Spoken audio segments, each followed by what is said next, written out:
Hi, I'm Ben Salisbury with the Salisbury Creative Group. Today I want to share 4 key lessons that I've learned over the course of my career, and I hope that you find these valuable. I'm at that point in my life where I look back a lot, I think a lot about the decisions I've made and the choices I've made, the things that I've done. And if I could go back and do it over, I would definitely do certain things differently. So since I can't go back and do it over, what I can do is share some of my learnings, some of the wisdom I've accumulated. I can share it with other people. And for those of you watching this video who are fairly new in your career, maybe you're getting out of college and you have your whole career ahead of you, I hope that some of these lessons, you will internalize them, put them into practice, and I hope that they will really benefit you. One of the most important lessons I learned in all of my years working for big corporations, big publicly traded corporations, is you really can't achieve anything by yourself. I spent most of my career very focused on myself. I was really quite selfish, if I'm to be honest about it. You know, I had ambitions, I had things I wanted to do, things I wanted to achieve, and I had this attitude that if it's going to be, it's up to me. Well, this is just not a good attitude. It's actually quite limiting. There's no way you can achieve all the things you want to by yourself. You've got to do it in collaboration with other people. And as a leader, you need to surround yourself with people who have strengths that you don't have. And together, you can get some serious things done. Another very important lesson that I would love to pass on to other people trying to grow in their career, to advance in their career, and this is so important. You must be yourself. And here's what I mean by that. I spent so many years trying to, dress a certain way, act a certain way, speak a certain way, communicate a certain way, trying to get attention and draw attention to myself or what a valuable employee I was, what a value contributor. The problem with this is you lose a good bit of yourself sometimes in the process. In your pursuit of success, you can sometimes become someone that you're not. So here's an example of what I'm talking about. I have opinions, everyone has opinions, but sometimes I would suppress my own opinions for fear of being, people thinking that I'm stupid. So I would just keep what I really thought to myself. And many, many times, I'm ashamed to admit this, but many times, I would give the response or the reply or the comment that I thought would impress my boss. Well, this is a classic example of someone not being themselves. And if I could go back and do it over again, I would take risks. I would go ahead and state my opinion, even if it risked me sounding like I didn't know what I was talking about, or that was a really dumb idea. Nothing great ever happens in the world without taking risks. And knowing what I know now, I would certainly have taken a lot more of them. And I wouldn't have worried so much about what other people thought. I have a brain, I have ideas, I can contribute. Are 100% of my ideas going to be useful? No, but neither is anyone else. But maybe 1 in 10 is a game changer and something worth speaking up about. So that's just an example of being yourself. And while we're on this topic of being yourself, there's another form of this, and this is abandoning yourself. I can't tell you how many times I abandoned who I was so I could impress someone or achieve some kind of particular goal that I was trying to achieve. Here's an example of what this looks like. I said yes to many, many things that I did not want to do, that I wasn't comfortable doing. But I abandoned myself, said yes, in order to fit in or go along with some kind of, directive or suggestion or whatever it was. I just know that when I abandon myself and I leave that behind and I move forward towards somebody else's version of me, that is not a good thing.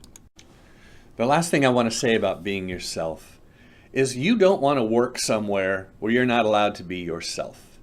You need to be in a place where they accept you for who you are, all of your faults, all of your contributions, just the whole package. If you can't be yourself and bring your whole self to work, then you shouldn't be there. Don't work for a company or in an environment where you can't be yourself. You'll pay a heavy, heavy price for that. So if I could go back and do it again, I would never have stayed in any situation where they didn't accept me just the way I was, and I would have gotten myself out of there much sooner. So here's another very important lesson that I learned from one of my closest friends and mentors, who has tried to pour this lesson into me over many, many years. But it's a powerful one. I wish I had listened sooner, implemented it earlier in my career, but here it is. Success in business, success in a company, growing and advancing in a company is much less about trying to impress the people above you as it is being a mentor to the people who are coming up behind you, the people you are leading.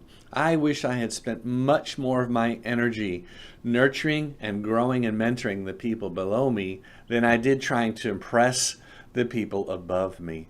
What a fantastic lesson in life and in business. And I'm very thankful for my friend Stuart for giving me that great advice. Another facet of this idea about forgetting about impressing the people above you, but taking care of and nurturing the people that work with you or work for you, another aspect of this is the idea that a part of a leader's job is to protect his or her team from the pressures that come above them. There's a lot of BS, a lot of politics, a lot of butt kissing, a lot of covering your butt that goes on. You don't need to burden your people with a lot of that. It should stop with you. You need to be a buffer between the pressures from above you and have an appreciation for what people are trying to accomplish that are below you. Pardon the expression below you, but I think you know what I'm talking about. Part of a leader's job is to protect people from that, not pass it down. So if I could go back and do it over again, and actually, if I'm honest, I think I did a pretty good job of this, protecting my people from the crazy crap that went on above me and giving them the freedom and the space to be themselves and to do their job. But that is just an example of what this means. Protect your people from all the nonsense going on above you so that they can be free to prosper below you.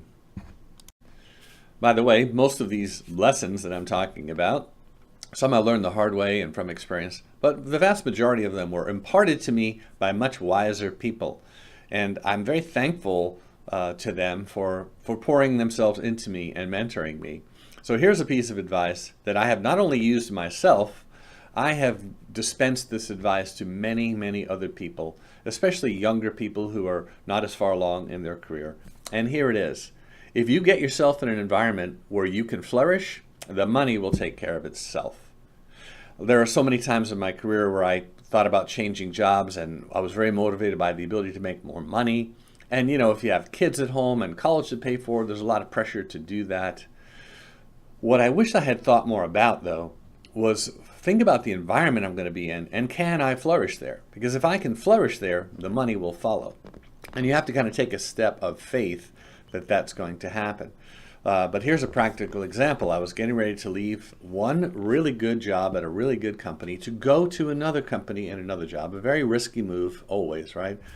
But I thought about the opportunity for me to flourish in that new environment. And when I got there, that was absolutely the case. So my decision-making criteria, whether to make that job change or not, was based on the question, can I flourish in that environment? And with that thought driving me forward, I went ahead and pulled the trigger and took the new job. And over the next decade, I continued to flourish in that role. And of course, the money did follow.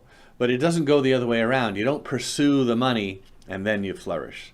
So I just think that's a very practical lesson, one definitely worth passing on. So are there more than 4 lessons that you can learn from a person's career? Absolutely. But I like to keep the videos short. These are 4 very powerful lessons. I'll be happy to do another video with some more. Maybe there's a particular problem you struggle with. Maybe there's a specific piece of advice you would like. If so, leave some comments. And I read all these comments. I pay attention to them. It will give me some ideas for future videos that will benefit you. So thank you very much for listening today.